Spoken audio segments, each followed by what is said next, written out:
મિત્રો ઘણા એવા પ્રશ્ન આવે છે, એમાંથી એક પ્રશ્ન ધનારકનો છે.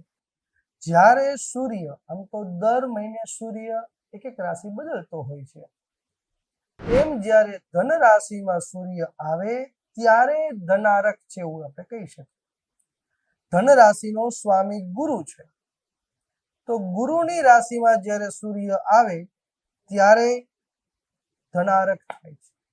અને આ ધનારકની અંદર ગુજરાત, ખાસ કરીને સૌરાષ્ટ્ર એ પ્રદેશમાં કમૂરતા કહેવાય. કમૂરતા એટલે મુહૂર્ત નહીં, જેમાં શુભ પ્રસંગ છે તે વર્જ્ય છે, જેમાં ખાસ કરીને લગ્ન, જનોઈ એમજ વાસ્તુ આદિ જે શુભ કર્મ છે એની ઉપર મનાય છે કે એ ન કરવું.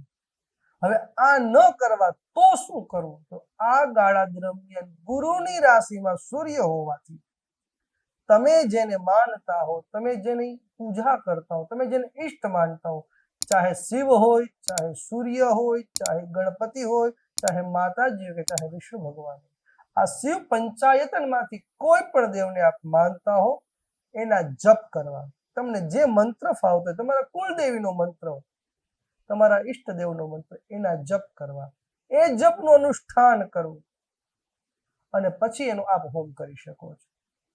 એ થઈ શકે. બીજું, તમારા જે જન્મ કુંડલીમાં ગ્રહ ખરાબ છે એ ગ્રહના જપ પણ આપ કરી શકો છો. જેવી રીતે સૂર્ય જો નબળો હોય તો સૌ પ્રથમ તો માતા પિતાના આશીર્વાદ લેવા જોઈએ.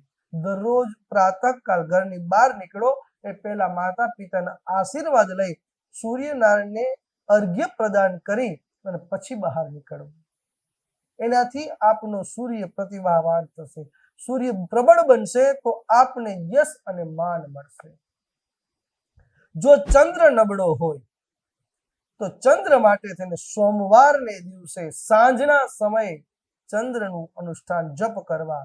સોમાય નમઃ કે ચંદ્રાય નમઃ એના જપ કરી અને પછી રાત્રિના સમયે ચાંદીના ગ્લાસની અંદર અથવા કોઈ અન્ય પાત્રની અંદર જલ લે અને એ જલ પીવું. એનાથી આપનો ચંદ્ર છે તે મજબૂત બનશે. ચંદ્ર નબળો હોય તો ખાસ માની સેવા કરવી, માતાની સેવા કરવી. એ માં તમારા જનની પણ હોઈ શકે, ગૌ માતા પણ હોઈ શકે અને કુલદેવી પણ હોઈ શકે. માની લો કે મંગલ ખરાબ છે, 12મા ભાવમાં, 8મા ભાવમાં, 4થા ભાવમાં મંગળ છે, તો શું થાય? મગજ છે એ સહેજ ગુસ્સા વાળો રહે. અને એ જો ગુસ્સા વાળો મગજ છે એ આપણને યશ કીર્તિ આપવામાં સહેજ પાછો પાડે છે. તો એના માટે થઈ, મંગળ માટે થઈ, કા ગણપતિ મહારાજની અથવા તો સ્કંદ દેવની એટલે કે કાર્તિક સ્વામીની, મહાદેવજીના જે પુત્ર છે કાર્તિકજી, એની પૂજા કરવી, એના જપ કરો. માની લો કે બુદ્ધ ખરાબ છે, વાણીમાં કર્કશતા છે, અથવા તમે બોલો છો એનો ટોન બીજે કઈ સમજે છે. ઘણી વાર આપણે બોલતા હોય ને તો આપણો જે ભાવાર્થ છે એ બીજું સમજતા હોય, એ અર્થ બીજો નીકળતો હોય એવું એને લાગતું હોય. અને એના હિસાબે જો કઈ પરિવારમાં કે આપણા આપસી સંબંધમાં મતભેદ થતા હોય તો એના માટે તેને વિષ્ણુની ઉપાસના કરવી અને એની સાથે જ માં સરસ્વતીની ઉપાસના કરવી.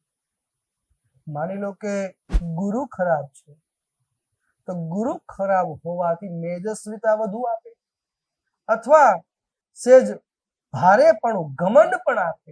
આ ઘમંડ ઘણીવાર પૈસાનો પણ હોઈ શકે, ઘણીવાર જ્ઞાનનો પણ હોઈ શકે અને ઘણીવાર સત્તાનો પણ હોઈ શકે. અને જો ગુરુ ઘમંડ આપે તો એ ઘમંડના કારણે તમારા આસપાસના વર્તુળમાં આપની જે પ્રતિષ્ઠા થાય છે એને હાનિ થાય. જો એવું લાગતું હોય અથવા જન્મ કુંડલીમાં તમારો ગુરુ ખરાબ છે તો વડીલોની, ગુરુની સેવા કરવી. એ ઉપરાંત તમારા જે ઈષ્ટ છે એની પૂજા કરવી અને વિષ્ણુ ભગવાનની ઉપાસના. માની લો કે શુક્ર ખરાબ છે તો સ્વભાવ સારો હોય પણ પહેરવેશમાં સહેજ નબળા પડી જાય, પહેરવા ઓઢવાનો બહુ શોખ ન રહે, અથવા તો દાંપત્ય જીવનમાં કલહ રહે, તો શુક્ર ગ્રહ જો ખરાબ હોય તો શુક્રવારને દિવસે મહાલક્ષ્મીની પૂજા કરવી અને લક્ષ્મીજીની એકની સાથે નારાયણની પણ પૂજા કરવી.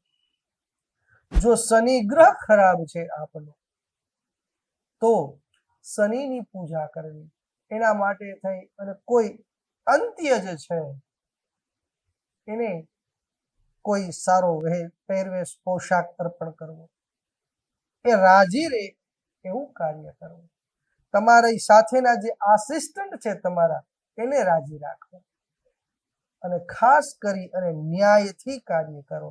શનિ છે એ નીતિમત્તા આપનારો ગ્રહ છે અને એનાથી શનિ રાજી થશે. રાહુ ગ્રહ ખરાબ છે તો શું થશે? મતિ ભ્રમ થશે. કેમ કર્તવ્ય મૂઢ, શું કરવું શું ને એવી ખબર જ નહીં પડે. તો એના માટે થઈને સર્પની પૂજા કરવી, મહાદેવજીની પૂજા કરવી, દૂધ અને કાળા તલ મહાદેવજી પર ચડાવવા. કેતુ ખરાબ છે તો શું થશે? કંઈક વિચિત્ર ઘટનાઓ ઘટવા માંડે અથવા એવી કુતૂહલતા આપણને થાય કે હવે શું કરવું, આગળ શું. જે જગ્યાએ પગ હોય એ પગ એ સ્થિર કરવાની બદલે આપણે આગળ સેજ વધવાનો પ્રયત્ન કરીએ અને એના હિસાબે જે છી ત્યાંથી પણ પદચ્યુત થઈ શકીએ એવું થાય. તો કેતુ માટે થઈ અને મત્સ્ય એટલે કે માછલીને પોષણ થાય એવું આપવું, એને કંઈક ખાવાનું આપવું અને ખાસ કરીને પીપીલિકાન અન્નમ કીડિયારું કરવું, એનાથી ગયેલી જે યશ કીર્તિ છે પાછી આવે. તો આ ધનારકની અંદર તો ખાસ કરવું અને કરવું જ, જેનાથી જે કંઈ ગ્રહ છે એ ગ્રહ આપના યથોચિત સ્થાને અને આપને સુફળ આપનારા બને. આ કઈ ન થઈ શકે તો છે ને વિષ્ણુ સહસ્ત્ર અથવા તો દત્ત બાવની એના પાઠ કરવા. એ પણ ન થઈ શકે તો ગણેશ સહસ્ત્ર અથવા શિવ સહસ્ત્ર એના પાઠ કરવા. અસ્તુ શુભમ.